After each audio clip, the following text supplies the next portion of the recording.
Welcome back, everybody, to the HorrorScope live show. I am your Did you post host, the link? I did not post. So, what, you want to cut it out and cut back in? No, it's fine. I'm your host, Hunter Chandler. I'm joined by my co-host, Russell Howell. How's it going? It's going good, man. Glad we actually got some consistency going now, so that's always a good thing.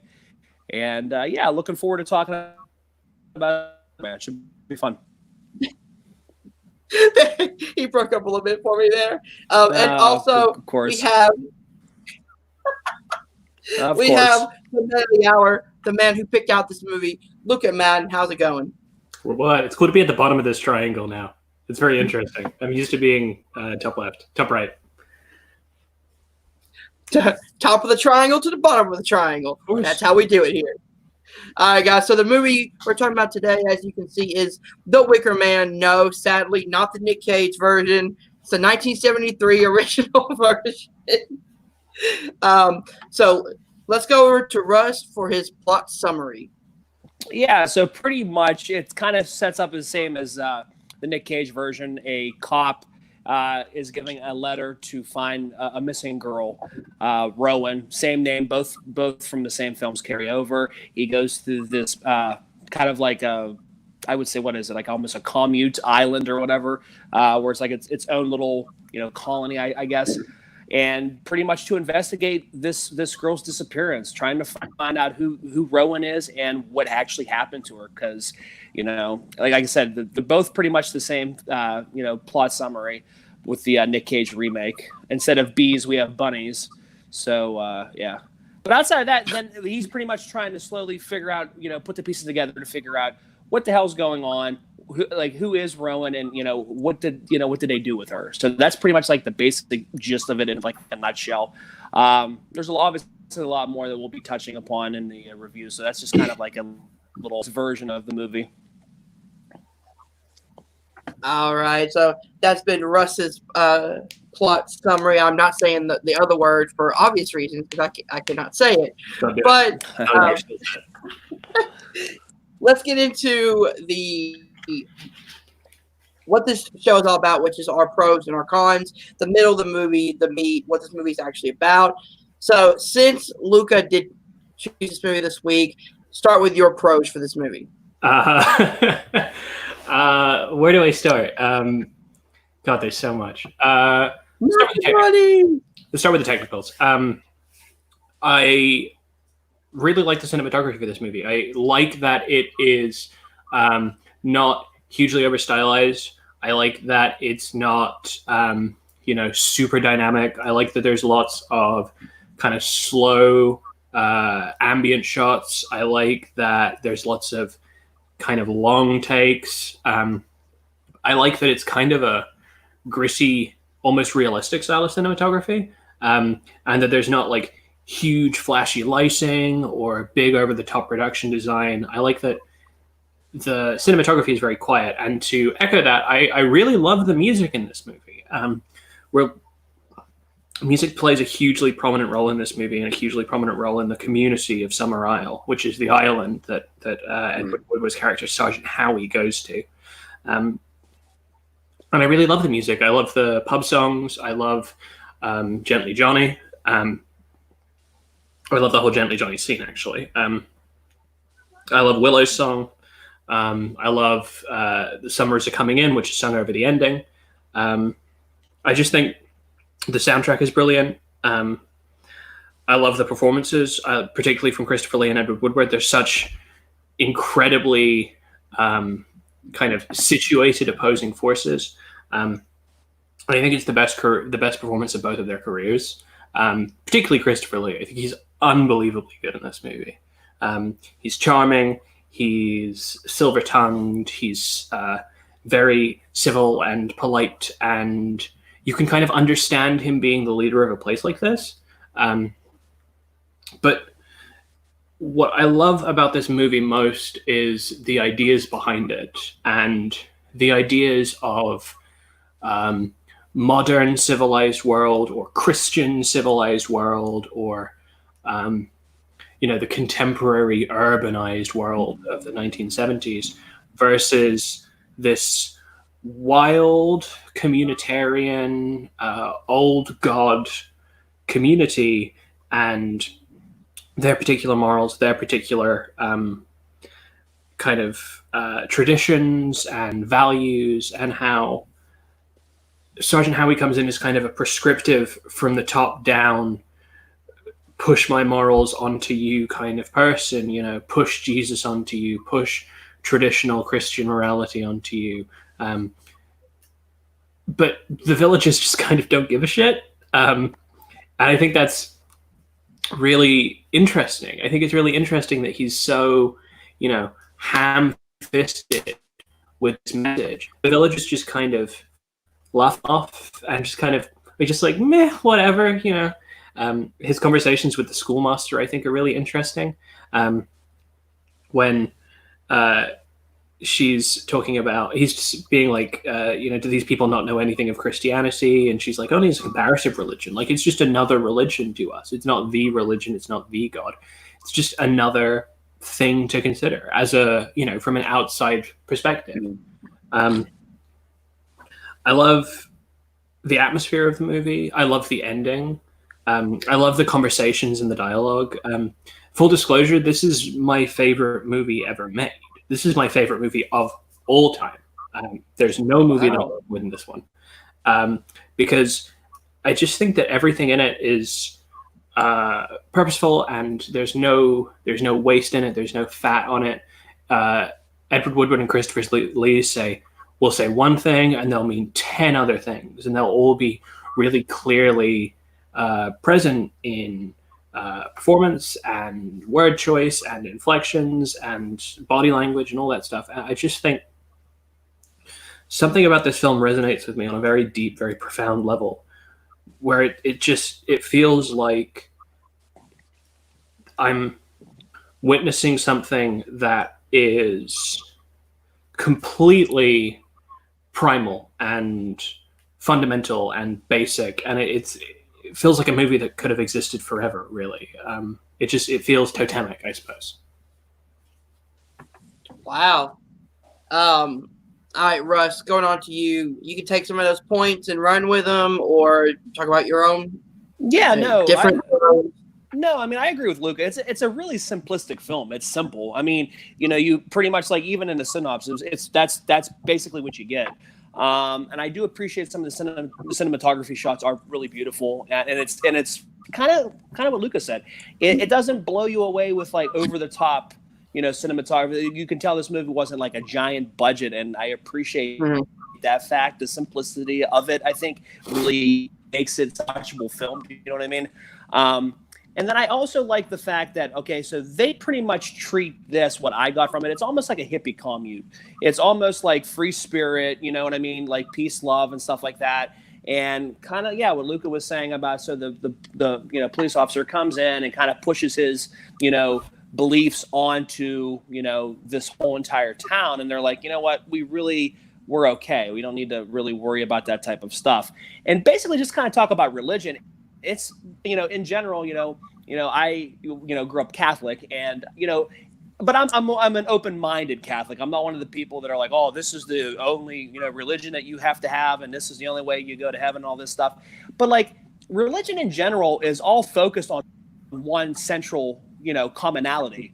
And that's the whole idea of religion in general. So, like, whether, you know, you're, you know, Islamic or you're, you know, whatever, you have one central, you know, figure that you worship. And I, you know, and that right there in itself, I think is, you know, unique, just because of the fact that, you know, you may not have the same beliefs. Like, I may not believe this, you know, it doesn't stop other people from believing. And I appreciate that in this type of film, because we can kind of see where he's trying to push his religion on. And like some of us, like some people really try to do, you know. A lot of these films that we watch now, like I'll use the pure flicks, you know, they're the you know, Jesus, the Bible banging, you know, movies that they put out sometimes, you know, they oversaturate that. They want you to, this is what you have to believe, this is what you want to believe. You're like, well, you can take stuff from it, believe a little bit of it, but still find your own way, find your own belief, what works for you. And that's what I do like about this film.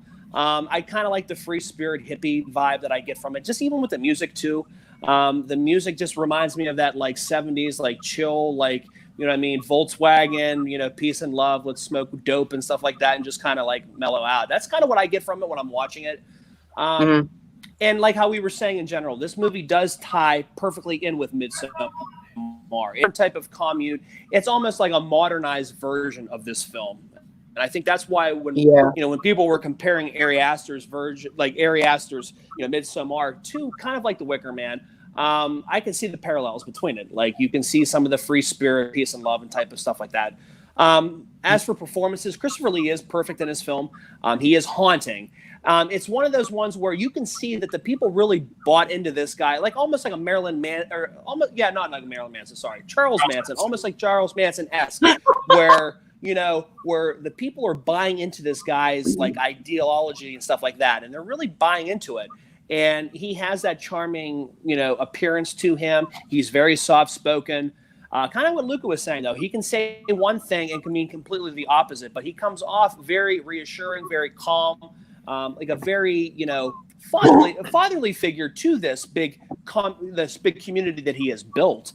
And I do think it's a different side of him because, later on during his career, the back end of his career, you see him in like Lord of the Rings as Sauron. You see him as Count Dooku in the the prequel of the Star Wars movies. I mean, this is a completely different type of, and he almost looks unrecognizable, really. Because like for the introduction of Christopher Lee in my life, I didn't watch these older films that, really made him, the famous horror icon that he is. I believe what was it, the house that had the dripping blood or something like that. I believe he was in too, or something like that. He's most famously the Hammer Dracula. Okay, in the 1950s, he was Hammer Horror Dracula. Yeah, and he was. This is years and years and years after that. He's still comparatively in terms of like how we consider him now, very youthful, right? Yeah, he seems like a middle-aged man, but like.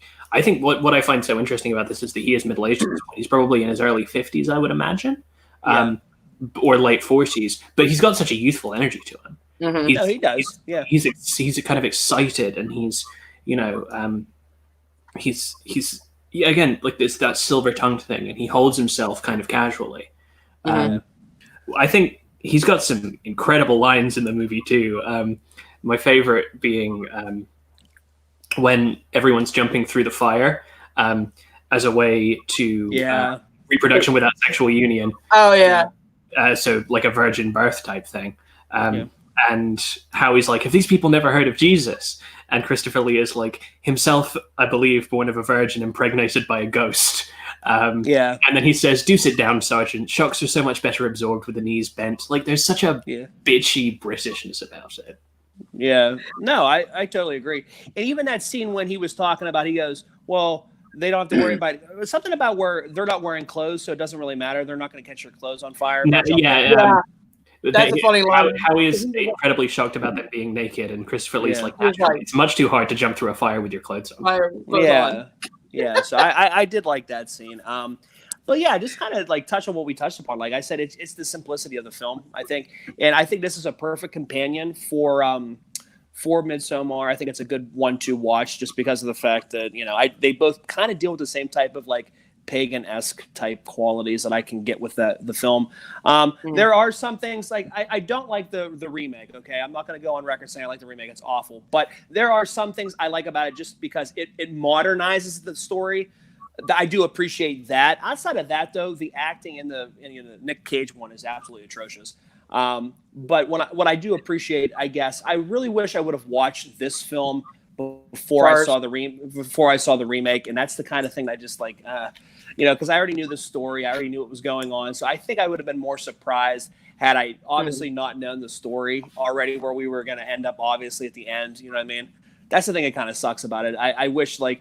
I do encourage the listeners and stuff like that to seek out the 73 one before you watch, or if you know anything about the remake, don't, watch this one first. I think that, but I do appreciate the fact that it modernizes the story. I do like that. I do see there's a lot of different there's a lot of different things where they try to like branch off of it. Obviously, like I said, the rabbits, the bunnies, or the hares in this one, you have the bees in the other one.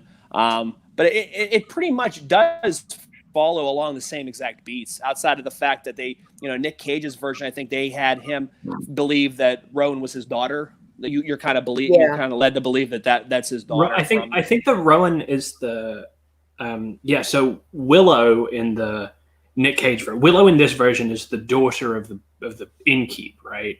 So she's the Eklund character who seduces him. Willow in the Nicolas Cage remake is like an ex-girlfriend. Yeah, it was an ex-girlfriend. And he thinks that Willow's child is his child. And Willow's his child. Rowan. Yeah. They take out Mae Morrison, this kind of frumpy post office running older woman, and replace him with this hot model actress. I mean, I see it, but like I like the simplicity of the original. I like the whole idea that he's just going there to investigate it. You know what I mean? I guess the only thing is like some confusion is why would this cop care so much, I think is the main question I ask myself, because if this community is pretty much separate from where his jurisdiction's at, do they have jurisdiction to even go to do this? You know what I mean? Summerall is a part of Scotland, which is a part of... Okay. So the idea is that they're subjects, and because... just to clarify for people who don't know British geography very well, Great Britain is made up of a bunch of countries, England, Wales, and then Scotland is above it. And Howie is from Scotland. He's from the Highlands, which is the north of Scotland. And then off the north of Scotland, there's a bunch of different islands, like the Isle of Arran and the Isle of Skye. And Summerall is a fictitious island off the coast of Scotland that is still part of Scotland. Okay. I think what's more telling about that, though, is that I don't think Howie is comfortable with there being contrasting beliefs to his anywhere. No, for sure. Anywhere. And he would just be so deeply upset and offended by those beliefs being present and being allowed to continue.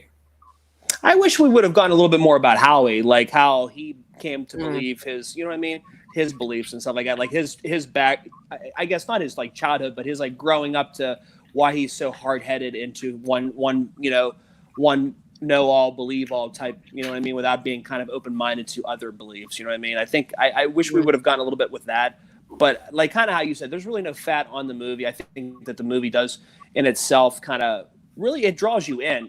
Again, even knowing what you're still thinking, okay, well, good things are going to happen, and he's going to find her, and everything's going to be the end. You know what I mean?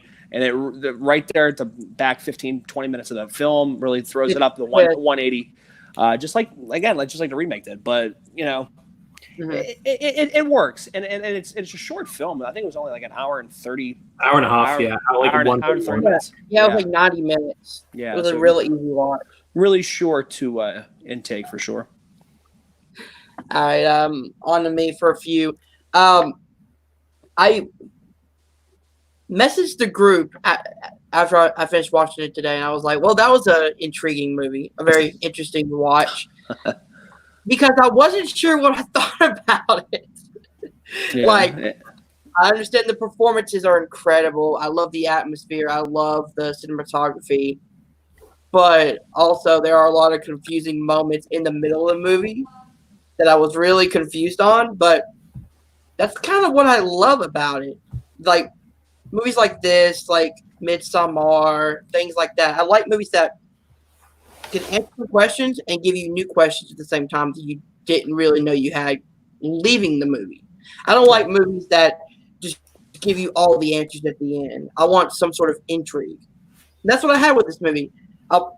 I turned it on. I was like, okay, I'll watch it for the review. And I found myself getting sucked into the movie, brought into the world, into this Summer Isles, into this kind of dream-like place where, as you guys brought up, the religion aspect. I saw this probably a completely different way, but I saw this kind of like a battle between Christianity and people who are more agnostic, atheists, like kind of that balance between like, oh, you must do what I want, or how each of them want you to believe what they are selling when it comes to, believe in only my religion or believe in only my religion.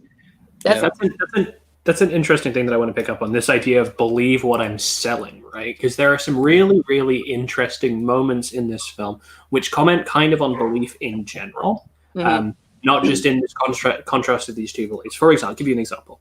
When Lord Summerisle, Christopher Lee, and Sergeant Howie when he's being given the tour of the gardens, and Christopher Lee is talking about his family, right? He's talking about how his grandfather came and discovered new fertile soils for growing crops.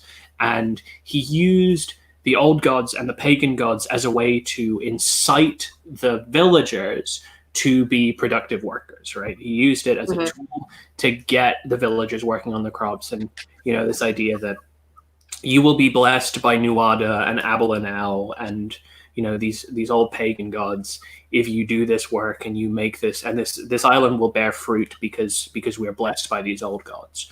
And then he talks about his father continuing it out of love. And I find it really interesting that you don't really know where Christopher Lee is on this spectrum. Does he believe wholeheartedly? Is he a manipulator? There's a really fascinating little bit at the end when Edward Woodward is about to be Wicker Manned, and he turns to the villagers, and particularly to Christopher Lee, and is like, well, you're going to have to sacrifice someone again next year. The crops fail again next year. And Chris and Summerisle, it's going to be you.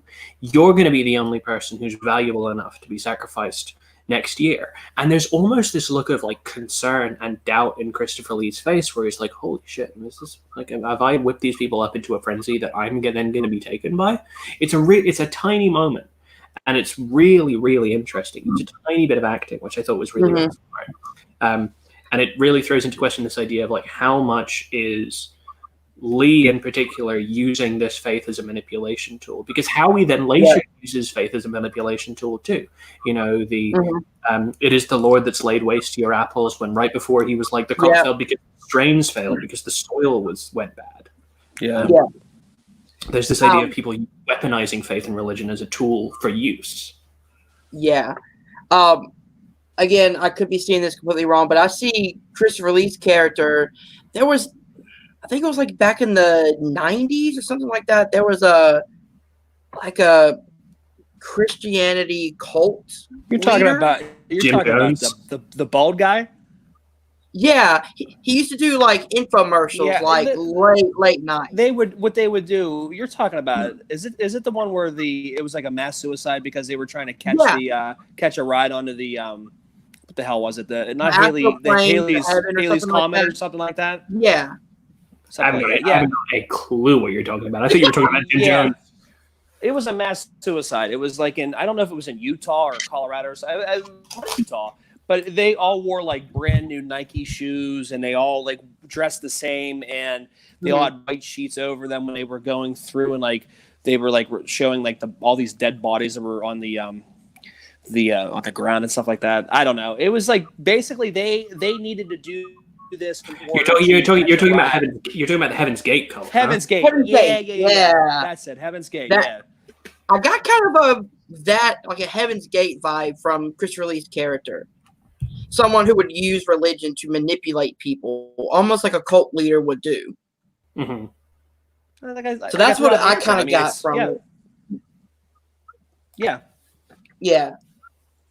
I love the layered messages that this movie has about religion, about faith, about using, as Luca brought up, weaponizing your religion or your faith or your beliefs and trying to put them on somebody else, because there are a lot of people who still do that today, and that's why this movie is still reachable to a lot of people. That's why it resonates. That's kind of real quick. That's why it resonates. Kind of what Luca was saying. This movie's timeless because of the fact we're still having the same fights and arguments that we had back then. It's only going to be like this forever and ever and ever, because we're always going to argue religion. We're always going to argue politics. There's no one, ideology that like, this is it. This is what you have to believe in. It's always like that. Those are the things that they always say. You're never going to win an argument in religion. You're never going to win an argument in politics, because people have their beliefs. But I guess kind of go back to what I said. It's the open-mindedness of, being a reasonable person and taking in a little bit of here, taking in a little. give yourself a little bit of, like kind of like a buffet. Everything. Give yourself a little bit of extra stuff to kind of make your own conclusion. What do you believe? Like, how do you feel about things? There's no just one way to live life, and you can kind of get that from this film. And to kind of really touch on what you were saying before about, this is a movie where you could watch it and get different things out of it each time you watch the film.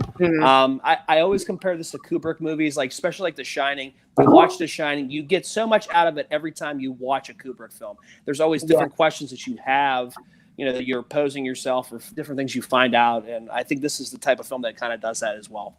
Definitely. Two quick things I wanted to pick up. First is the comparisons with Midsommar. I understand. Obviously, Ari Aster is very, very influenced by Hardy in this movie and by The Wicker Man as a whole. This film, I think, has a different flavor, specifically because it's so kind of quintessentially British, which I think this kind of agricultural, rural British thing, right? Like there's no post shop in Midsommar, right? There's no pub in Midsommar. It's not, Midsommar is all out in this festival, and they all have yurts and tents and all that kind of stuff, and big totem poles. But what I think is so interesting about this film is that it integrates it with like the schoolhouse and the bar and the mansion and the graveyard and the churchyard, and it's kind of, Midsommar is more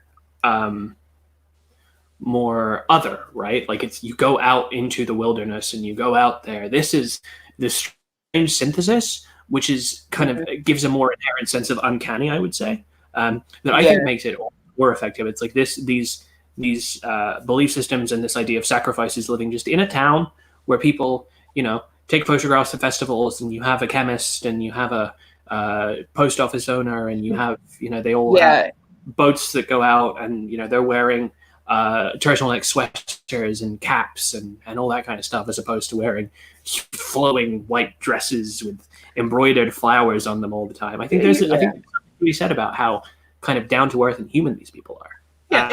And it kind of just snowball what you're saying. I think you mean it's more tangible. This movie's more tangible, like because of the fact that there is a pub, there is a school, like it's not this lavish, like almost like this whole like dream-esque celebration that Midsommar is. It's being instilled to the kids at a young age. You're seeing a pub, so you're seeing the socialization aspect of things too that you don't get with the Midsommar. And I think that's kind of what you're trying to say, right? It's more tangible in this film. For sure. You have moments like when Mae Morrison, the post office lady, who's the mother of Rowan in this film, is, doing the just take your medicine. I know you've got a sore throat. You just have to take your medicine. And the girl's like, no, it's yucky. I don't want to do it. But it's a frog. And she's putting a frog in her mouth. But she's doing the, it's like castor oil or cough medicine or something like that. Like it's the abnormal combined with the normal in a way that makes you feel like, I don't think that anyone ever sees Midsommar and is like, wow, I hope that never happens to me. Because it's obviously not going to. But whereas with the Wicker Man, well, obviously this is it's not a fear that you're going to go to a village and you're going to get put into a Wicker Man and burned. By the way, it still feels like a thing that could happen in the world. Like, for sure. This, to me, in parts, this feels like it could be a documentary. The footage has that sort of newsreel-ish quality to it. Even the beginning of the film, how it sets it up and says it gives you that documentary feel. Yeah. The other thing that I wanted to point out is that you were talking about this kind of dream-like, hazy atmosphere, and I think what's important to note is that this film was like really, really heavily cut down for release. It was initially released as a B picture for a movie called Don't Look Now by Nicholas Roeg, which is also a very, very brilliant film. And it was cut down to about an hour, and Christopher Lee campaigned really heavily to get it restored. But because it was such an old film and made on such a low budget, not all of the prints were as good as they could be. So you have scenes like the fantastic conversation between Christopher Lee and Britt Eklund and his monologue about I wish I could go and live with the animals. Not one of them is presentable or unhappy, and the orgy scene in the cemetery that are so choppy and missing so many frames that it kind of adds to that dreamlike aspect, but just because the film stock is degraded, which I think is really, really interesting. And actually, off of that, feels like a documentary thing. That's where the cinematography really shines, because the way it's shot, the way that they use the color, the graininess, this feels like a newsreel, like you would watch in real life, not a movie and things like that. So that's what also brings you into the story. And almost to make it more modern too, it's almost so serene, this place, and it's kind of like, even I can even compare it to now. Like with technology and stuff like that, sometimes you just want to get away from everything. You want to get away from all that stuff. Yeah. And I feel like this is a movie where it kind of like mimics like life. You know what I mean? The hustle and bustle of just things in general. Like, this is kind of the opposite of it. It is this laid back, do as you want to type, commute and stuff like that. And even like now, like with this, like with, the whole coronavirus and us being like, having to stay in our house and only going out in necessity and stuff like that. It's like, it's almost like it's almost a relief. You know what I mean? Like, there's nothing to worry about. Do you know what I mean? Like you don't have to worry about, oh, what am I going to do tomorrow? What am I going to do the next day? Oh, do we have to go out and spend money on this or do this? You know what I mean? Like, it's like more laid back now, because it's like the guesswork is already taken out. Kind of how we were saying earlier. We have more time to watch these movies. We have more time to do this type of stuff. We have more time in general. And I think it's kind of like a gift. I try to look at the positive side of all this. I know, like, it's a crazy time for everybody, but it's like, we got to appreciate the more time that we actually have now. You know what I mean? I'm not saying that, and kind of just to wrap it into the whole Wicker Man thing. Like, I think like with the island and stuff like that, it's the getting away from all that technology, all this type of stuff that we have here, and kind of like you can see the opposites of it. And I kind of appreciate that. In Britain, this is kind of a place you could imagine like a professional young couple going away to on like a weekend break, right?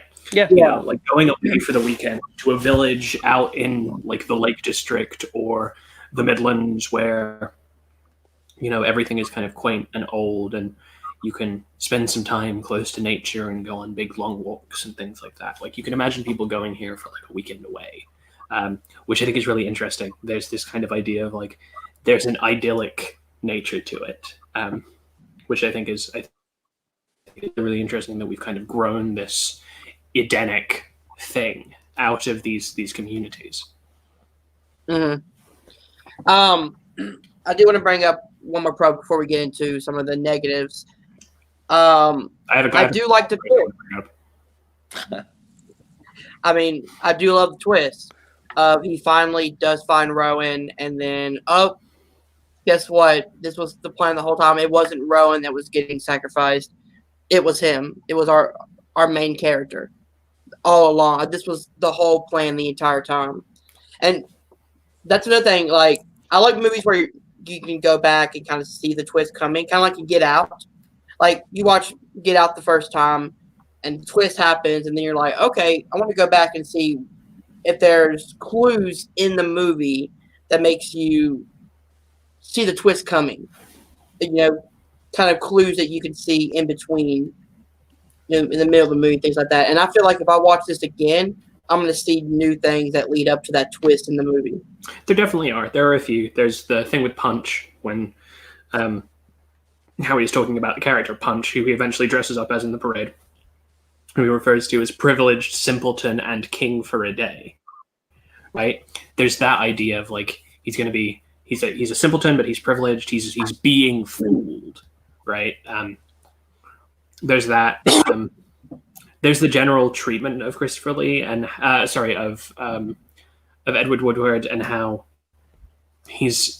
everyone's letting him kind of hear their conversations. Like, there's that conversation between Willow and Alder, who are the barkeep and the daughter, in the hallway, that is so obviously made so as to make him hear it, and that he goes and he hits the bartender and takes the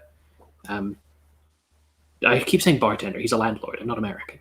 But I think the twist is excellent. I think the ending of this movie is phenomenal. I really, really do. It gets so quiet, and you can hear a penny drop, and it's slow, and the landscape is so expansive, and when he sees everyone come over the hill, and some of them have swords and they're all in their masks, and when he's eventually dragged up, and the sound design when that thing is burning, that they've put the geese and the pigs and the goats in the Wicker Man, and you can hear them bleating and screaming away, and how he screams in that thing when he's screaming out to Jesus, and when he's like choking and praying and all of that kind of stuff. It's just, and what are they doing? They're singing a happy song about how summer's coming.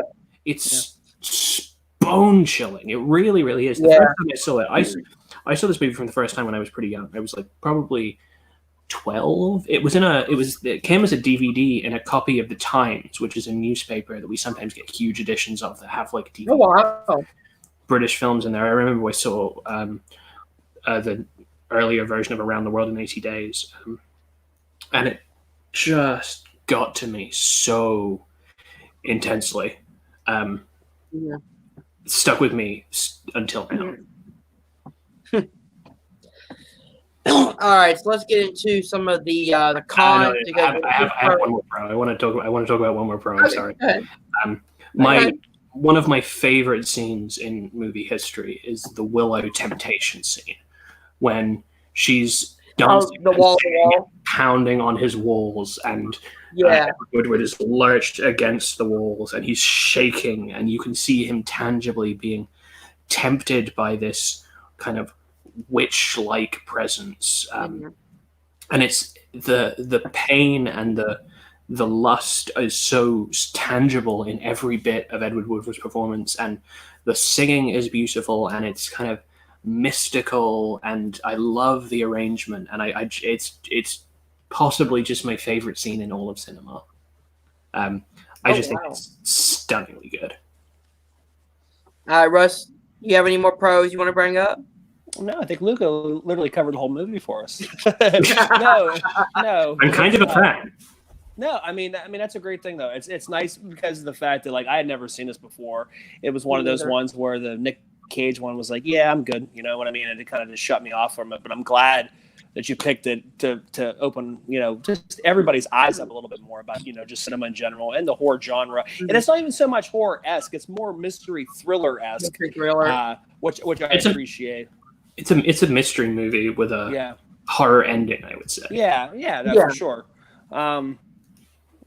Which I appreciate. So I do like it. Oh yeah, I do as well. I really enjoy this movie, but with every pros, there has to be some cons. Luca, I'm sorry I have to do this to you. You may start. Nothing. I'm serious. Nothing. I don't have anything to put here. I promise. I tried. I really did. Honestly, I tried. But you guys are going to tell me what you think is wrong about this movie, and I'm going to completely disagree, and I'm going to try and convince you that you're wrong to think that these things are wrong about the movie. I think it's just perfect. Actually, no, yes, I have one flaw. And this is the only flaw I could think of, and I was thinking about this for weeks. The song Corn Rigs is massively overused in this movie. It's used like 3 times. The corn rigs and barley rigs and corn rigs are bonny. That is used in background music like 3 times, and I think it's a bit overused. I think it gets a little bit long in the tooth. But besides that, nothing. Some of the acting is a little bit crusty, but I think that adds to the atmosphere of it. But that's what I noticed too, because my wife even pointed that out too. This is gonna be fun. Like me and Russ are gonna try to bring up something, and Luca's gonna be like, "No, wait a minute." No, but like what Luca said, I mean, there's really the movie's so short that it really doesn't allow a lot of room for error, I guess. But yeah, like that. I mean, I wouldn't even have noticed that. I did notice that the song did come up frequently, but again, it's the whole mystique of what you're watching and stuff like that. That you're being kind of brought into this different environment. And like kind of how you said, yeah, I do think that the acting at times is a little cheesy. But again, this movie's early 70s. I mean, they're not going for, the Godfather type performances. You know what I mean? And I do respect that. I like, we get this, like, we're talking like normal. You know what I mean? Like normal. Like it's not anything that's over. You know, you're using big, giant, fancy words and all that stuff. But I do like that. But there are some times where the acting does seem a little chintzy. But that's a small nitpick, really. And that's really pretty much my gripe with it is just at times it can get a little corny. But I mean, really, that's a small nitpick. Kind of what I said before about Howie, his character. I kind of wish we got a little bit more to what made him believe how he come to this fruition. This was the way that he was believing everything, and why was he so shut off from the world? Like what happened to make him so shut off and closed-minded? You know what I mean? I wish we got a little bit of that. I mean, again, small nitpicks. I mean, there really aren't like big things here that I can really chop down. I admit I've never really heard or had the complaint that I don't think we know enough about Howie. Like, yeah, I guess that comes down to like what you watch movies for, right? Like, yeah, I can deal with a character who is very much simply just what we see on screen of him. I think he gets across a lot of himself very clearly. He's He's puritanical, I would say. But I think that's an interesting point. I think that I would be interested to see the movie which had more backstory on Howie in it. I think I would probably like it less. Yeah, I mean, I don't get me wrong. I like it. I like the movie. To me, it's like one of those things where it's like I think maybe it's because he's a police officer, so he has to be rigid. By the law, this is it. You know what I mean? And I kind of understand that that's why they wrote him in like that. But he himself, I kind of want to know why he himself chose these beliefs. You know what I mean? I guess maybe because of the fact that he is a police officer, he has to do things by the book. Maybe religion is just by the book for him because, Christianity or whatever is a common practice, a common religion across the world. You know what I mean? So he's just taking the way, and just making it, going with the majority. You know what I mean? I don't know. It's just one of those things where I randomly thought of it, and it was like I wouldn't mind I'm not saying like an added 10 minutes of it, just a little bit extra of what the hell got Howie to think this way, and what why he's so transfixed in this religion and stuff like that he can't be so open-minded, that he's so narrow-minded and closed-minded of different expressions and different ways to live life.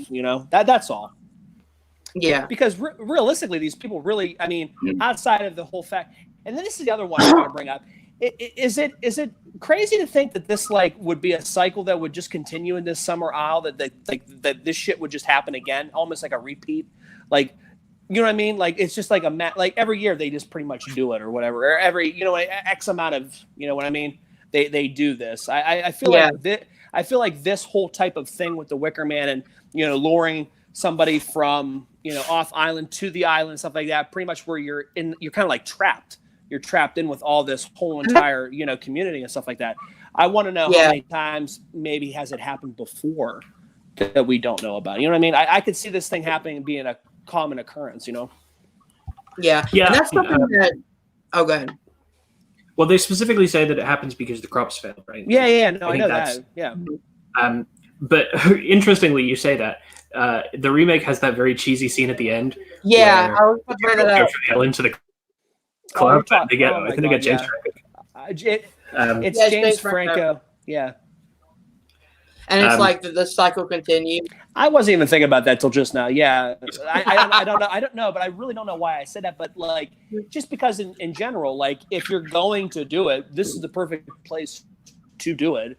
It's so isolated and desolate that you could easily get away with it because again, everybody else is going to side with Christopher Lee's character, and they're all gonna, because he's this father-esque figure to this community that because what he has fed the Kool-Aid that he has given these guys, they buy hook, line, and sinker. So I think to me that seeing this stuff happening more, being a more common occurrence to the Summer Isle would make sense to me. I could see this happening a lot. You know what I mean?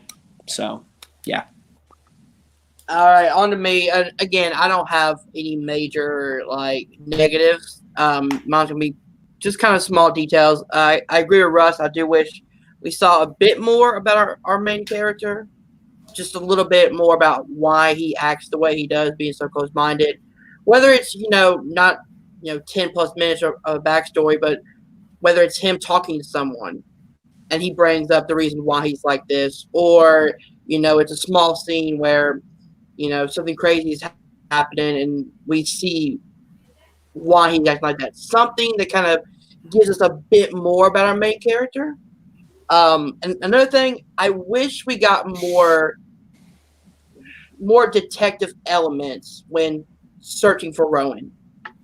I wish we got a little bit more of him kind of, following the clues a little bit, talking to more people about, hey, where'd you last see her? Is she even here? Blah, blah, blah. I wish we got kind of more of him being a cop, him being, kind of following the clues here and there, and then the ending happens.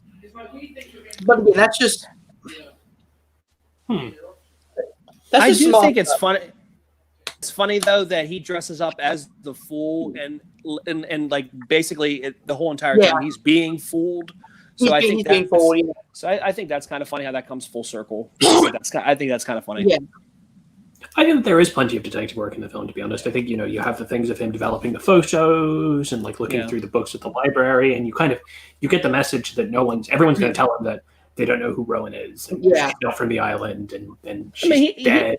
She can't find the death certificate and all that kind of stuff. I mean, he's doing the best he can, I guess, Hunter. Like the fact he does look up the registry for at the schoolhouse or whatever like that. So he knows that. Yeah. Again, he knows that there's obviously, and that's the other thing. Why didn't they extra desk out or something like that to really kind of fool everybody? You know what I mean? And like if you really want it again, but she has to. It has to be there in order for him to, because they already know that they want him in. So they need these little intricate parts. Yeah. They need the desk. They need her name in the registry. So he's baited enough to stay there because he believes that there is, there's going to be a finality. There's going to be So I can kind of see that. I just wish we got a little bit more of the detective work. I don't know. I'm a fan of like detective movies and things like that. So, being able to see kind of what more steps that he goes through than just, showing a photo and being like, hey, have you seen her? And then, you're going to get the same answer. I'd like more of him doing research on his own, considering he realizes, hey, I'm not going to get anything from these people.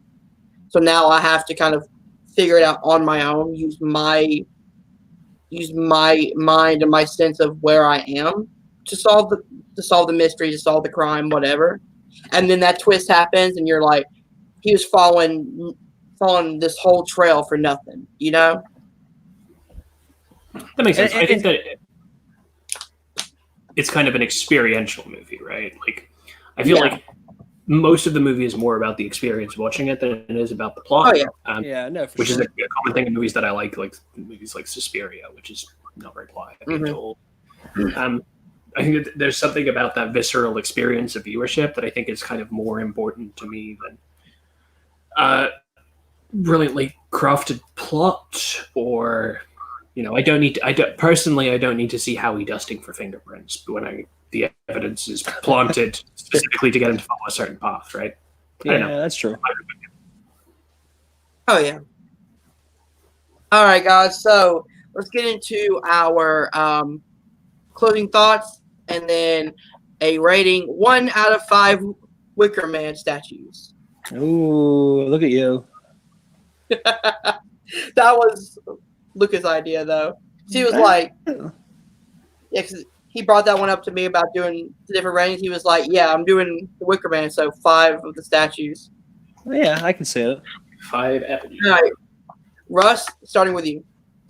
Yeah, I mean, we've touched upon all the pros and cons. I mean, overall, I'd say maybe like 4.5 Wicker Man. I say cut them from the. Let's go waist up Wicker Man. We got 4 Wicker Man, and then just right there, a top. Yeah, we don't. The opposite of on. You're not cutting it down lengthways. Oh, we could do that. We could split them. We could absolutely split them. Absolutely. There we go. Yeah. But I mean, kind of what you said. I mean, we've talked about it. I think it's one of these films that does stay with you. When my wife, I know she really wasn't a big fan. It's one of these ones where it's a slow burn. You have to literally a slow burn. You have to let it just take you, and like it's I mean, if you're not in for a movie that moves quickly and you know what I mean, and wows you with different like action scenes, it has to keep your attention. This is a slow burn. I mean, it's good to have those. I mean, it doesn't have to be Michael Bay, wowing you here with special effects. I mean, this movie in itself, I mean, it tells you a story. It's a short runtime. You just take it in. You're slowly going up the hill of the roller coaster, and then when it comes down, it's like, you know what I mean? So to me, like I said, 4.5. It's a good film. It's far from bad. It's better than the remake, obviously. Again, I do appreciate some of the little aspects of the new one, just because of the fact. Yeah, I mean that's God. Who fuck that in there? Anyway, I like nobody because it wasn't even in the theatrical cut. Yeah, so the modernization of it, though, I think is just is where I gravitate towards. But overall, this movie, it stays with you. It's one of those ones that I can see myself revisiting. The cinematography, the music, the hippie-esque of just this whole entire environment and this whole entire commune and stuff like that. I just think it stays with you. So I'll go 4.5. All right, Luca, I already know what you're giving it. I'd go on for this movie at a solo show for about 4 hours. So this movie's it's just my favorite movie ever. I don't know, like I've seen it, I don't know, probably like 25 times, which is a lot for me because I like to watch movies, and most of the movies that I've seen maybe. Like the movies that I really like that I rewatch, like I recently watched like Zodiac for like the 5th time. I love Zodiac, but this movie I've seen over 20 times. Wow! And oh my god, every single moment of this movie, I have this movie memorized. I can recite this movie because I just think it's beautiful. I think that Woodward and Christopher Lee are phenomenal in it. I think that the imagery is incredible. I think the music is beautiful. I think it builds to a perfect pitch. I think the flow of information is so good. I think the mystery is really investing. I love, I think that there's some great comedy in it. I think that there's some really fun bits. I don't 6 Wicker Men out of 5, I guess. We'll say 6. This just completely breaks the scale for me. There's no movie I love more. Awesome. I love seeing that passion in people. I'm gonna give it Russ. I'm gonna give it 4.5 Wicker Mans out of 5. There's nothing majorly wrong with this movie. It's really good. It brings you into the world, which I love. I love being transported into different movies and being lost for 90 minutes, an hour, 2 hours, whatever. The movie goes real fast, so you're never bored. There's never any slow scenes. You're always trying to figure out what's happening next. The acting is really good. There are some really good scares and really good intense scenes mixed with really good comedy from Christopher Lee. But again, I had a few problems here and there, but 4.5 Wicker Mans out of 5. All right, guys, so let's get into everyone's favorite, the horror corner. Dun, dun, dun. All right, so it's my turn this week, and I've been rattling my brain back and forth between 2 movies, and drum roll, please. Dawn of the Dead 2004. All right, good. Makes sense. All right, it's going to be exciting to talk about zombies and how much I hate them. I am. So it was between either this one or Midsommar because the Wicker Man thing. And I was like, I need something kind of more fun after watching the Wicker Man. Midsommar. Actually, I think Midsommar. I think there are parts of Midsommar that are pretty funny, but like this is just a blast, high octane, great zombie. Yeah. So next week we will be talking about Dawn of the Dead 2004, the Zack Snyder remake. Cannot wait for that one. That one's gonna be fun. All right, guys. So let's get into the closing plugs. Russ, where can people find you?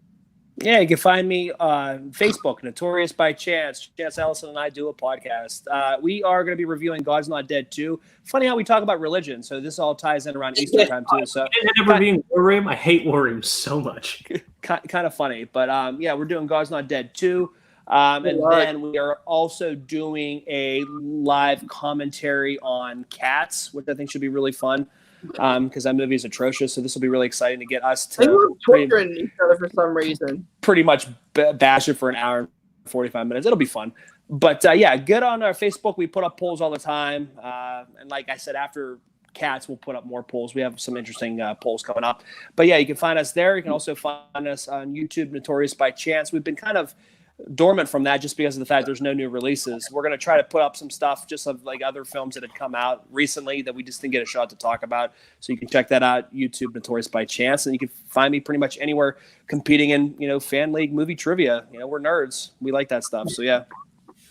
Yep. And of course, you can find us right here every week on the HorrorScope podcast. Of course. All right, Luca, can people finally find you somewhere? I see you're not in your bathroom anymore.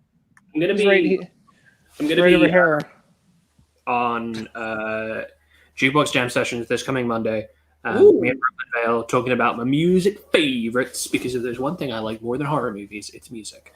I don't think I like music more than horror movies. Maybe about as much. But anyway, that's going to be on Monday on the Multiplex Podcast Network.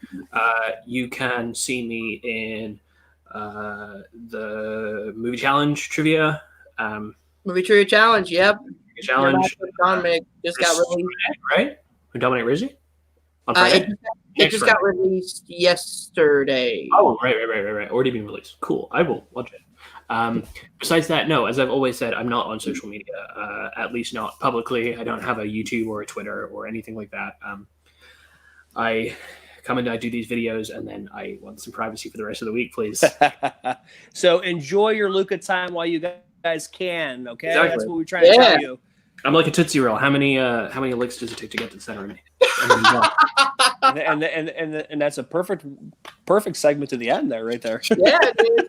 All right. And if you guys did enjoy that, hit that like button, subscribe to the Nerd Entertainment Network. I will also be putting this back into podcast form. So, find us on Stitcher, on Spotify, on Apple Podcasts, on iTunes, just anywhere that you can find podcasts and love listening to horror. You find us right here. Thank you guys for watching. We'll see you guys soon. Peace. Peace out.